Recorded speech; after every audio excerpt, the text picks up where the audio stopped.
What about the decision to recently add AI mode? So Google search is as they say, the front page of the internet. It's like a legendary minimalist thing with 10 blue links. Like that's when people think internet, they think that page. And now you're starting to mess with that. So the AI mode, which is a separate tab, and then integrating AI in the results. I'm sure there were some battles in meetings on that one. Look, in some ways, when mobile came, people wanted answers to more questions. So we're kind of constantly evolving it. But you're right. This moment, that evolution, because the underlying technology is becoming much more capable. You know, you can have AI give a lot of context. But one of our important design goals, though, is when you come to Google search, you're going to get a lot of context, but you're going to go and find a lot of things out on the web. So that will be true in AI mode, in AI overviews, and so on. But I think to our earlier conversation, we are still giving you access to links, but think of the AI as a layer which is giving you context, summary. Maybe in AI mode, you can have a dialogue with it back and forth on your journey, right? But through it all, you're kind of learning what's out there in the world. So those core principles don't change. But I think AI mode allows us to push we have our best models there, right? Models which are using search as a deep tool, really for every query you're asking, kind of fanning out, doing multiple searches, like kind of assembling that knowledge in a way so you can go and consume what you want to, right? And that's how we think about it. I got a chance to listen to a bunch of Liz Reed Yeah. describe this. Two things stood out to me that she mentioned. One thing is what you were talking about is the query fan out, which I didn't even think about before. Is the powerful aspect of integrating a bunch of stuff on the web for you in one place. So yes, it provides that context so that you can decide which page to then go on to. The other really, really big thing speaks to the earlier, in terms of productivity multiplier that we're talking about, that she mentioned, was language. So one of the things you don't quite understand is through AI mode, you make, for non-English speakers, you make sort of, let's say, English language websites accessible by, in the reasoning process as you try to figure out what you're looking for. Of course, once you show up to a page, you can use a basic translate. Yeah. But that process of figuring it out, if you empathize with a large part of the world that doesn't speak English, their like web is much smaller in that original language. And so it unlocks that huge cognitive capacity there that we don't, you take for granted here with all the bloggers and the journalists writing about AI mode. You forget that this now unlocks, because Gemini is really good at translation. No, it is. I mean, the multimodality, the translation, its ability to reason, we are dramatically improving tool use. So putting that power in the flow of search, I think, look, I'm super excited with AI overviews. We've we've seen the product has gotten much better. We measure it using all kinds of user metrics. It's obviously driven strong growth of the product, and we've been testing AI mode. It's now in the hands of millions of people, and the early metrics are very encouraging. So, look, I'm excited about this next chapter of search. For people who are not thinking through or aware of this. So there's the 10 blue links with the AI overview on top that provides a nice summarization. You can expand it. And you have sources and links now Yep. Embedded. Yeah. I believe, at least Liz said so. I actually didn't notice it, but there's ads in the AI overview also. I don't think there's ads in AI mode. When ads in AI mode, Sundar? when do you think? I mean, it's okay. We should say that in the 90s, I remember the animated GIFs, banner GIFs that take you to some shady websites that have nothing to do with anything.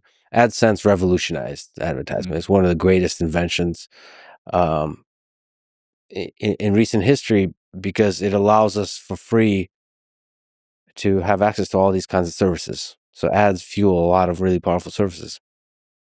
And at its best, it's showing you relevant ads, but also very importantly, in a way that's not super annoying, right? In a classy way.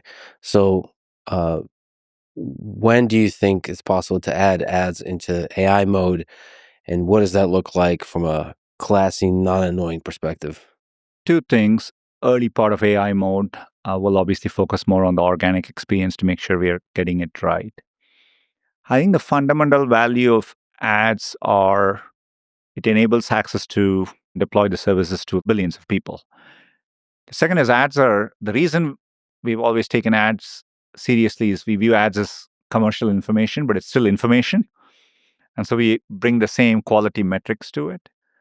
I think with AI mode, to our earlier conversation about, I think AI itself will help us over time figure out, the best way to do it. I think given we are giving context around everything, I think it'll give us more opportunities to also explain, okay, here's some commercial information. Like today, as a podcaster, you do it at certain spots and you probably figure out what's best in your podcast. Um, I think so. There are aspects of that, but I think the underlying need of people value commercial information. Businesses are trying to connect to users. All that doesn't change in an AI moment. But look, we will rethink it. You've seen us in YouTube now do a mixture of subscription and ads. Like obviously, we are now introducing subscription offerings across everything. And so as part of that, we can optimize the optimization point will end up being a different place as well. Do you see a trajectory in the possible future where AI mode completely replaces the 10 blue links plus AI overview? Our current plan is AI mode is going to be there as a separate tab for people who really want to experience that. But it's not yet at the level where our main search page is. But as features work, we'll keep migrating it to the main page. And so you can view it as a continuum. AI mode will offer you the bleeding edge experience, but things that work will keep overflowing to AI overviews in the main experience. And the idea that AI mode will still take you to the web, to the human created web. Yes, that's going to be a core design principle for us. So really, if users decide, right, they drive this. Yeah. It's just exciting, a little bit scary that it might change the internet. Because Google has been dominating with a very specific look and idea of what it means to have the internet. And as you move to AI mode, I mean, it's just a different experience. I think Liz was talking about, I think you've mentioned that you ask more questions, you ask longer questions. Dramatically different types of questions. Yeah, like it actually fuels curiosity. Like I think for me, I've been asking just a much larger number of questions of this black box machine, let's say, whatever it is.